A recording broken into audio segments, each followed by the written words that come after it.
Lots of tourist destinations look amazing on social media, but are actually terrible in real life. I have to find a path because it's very, very busy. I'm AC Fowler, I love to travel, and I'm hitting the road to tell you what's worth the trip and what to skip. This is Destination Debunkers.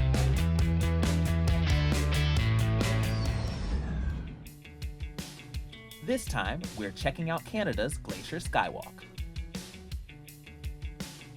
The Glacier Skywalk is in Jasper, Canada, tucked away in the Canadian Rockies. The surrounding towns are a mountain lover's dream.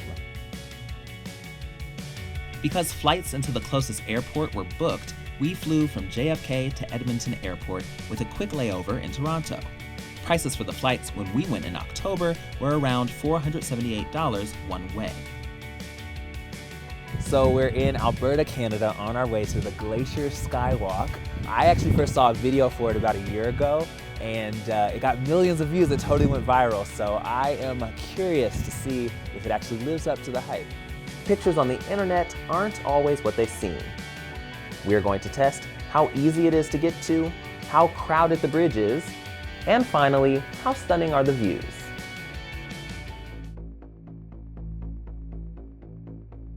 We quickly learned that getting to the bridge is no easy feat. So this is the part of our journey as we go deeper and deeper into the wilderness where we have no cell reception whatsoever. The closest hotels in Jasper were completely booked, and some were even closed for the winter season. So we had to drive 3 hours from the airport to check into a hotel in the neighboring town of Banff, located 2.5 hours from the Skywalk. That's a total of 5.5 hours of driving one way. If you run out of gas, it could be miles before you can fill up the tank. So if we get stranded out here, we're done for. And while the views can be picturesque, the weather in Jasper gets so bad that much of the town shuts down after the middle of October.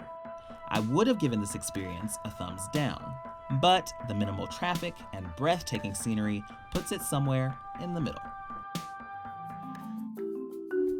The cost for access to the Skywalk was pricey, around $34 for an adult ticket and $17 for kids 6 to 15. But children 5 and under get to go for free. Tourists board a bus at the Icefield Glacier Discovery Center for a quick 2-minute ride to the Skywalk's location.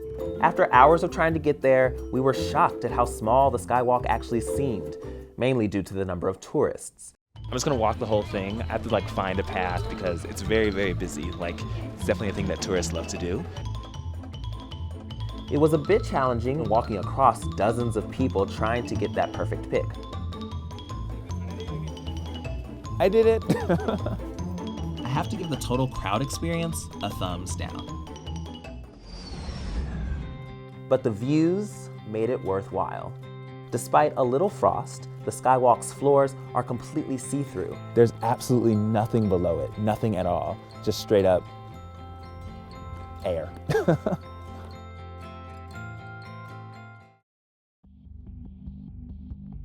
It's so crazy.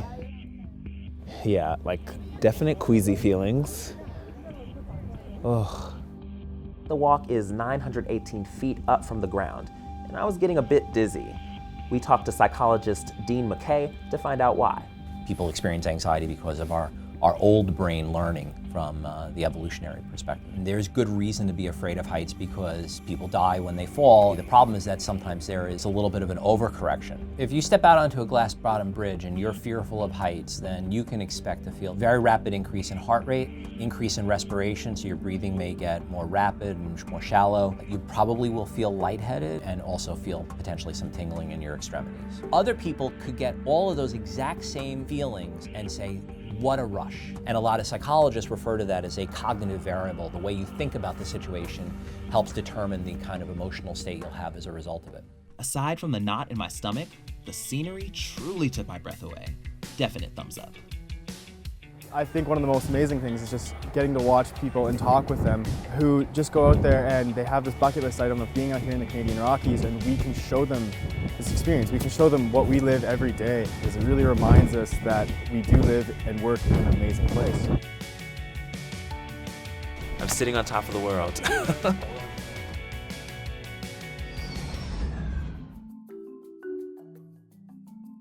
So I have to be honest, I made a few mistakes. I came on the last day before the off season, which made it super duper cold here. It did take a long time to get there, longer than we expected, but the views getting up there are absolutely beautiful. It's a beautiful part of Canada, so it wasn't so bad. It's just an amazing place to get those Instagram pics. It's absolutely perfect. The glass looks super cool, but you have to fight to get those pictures because when we went there, it was incredibly crowded. It was hard to even walk across the bridge, so that was definitely a big problem in my opinion. So we're gonna rate this as a little bit of a tourist trap.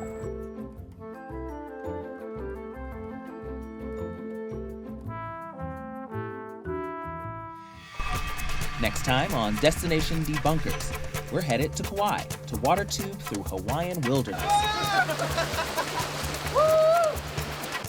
Is it a total blast or a claustrophobic's worst fear? Oh my God! Be sure to follow our page so you don't miss an episode.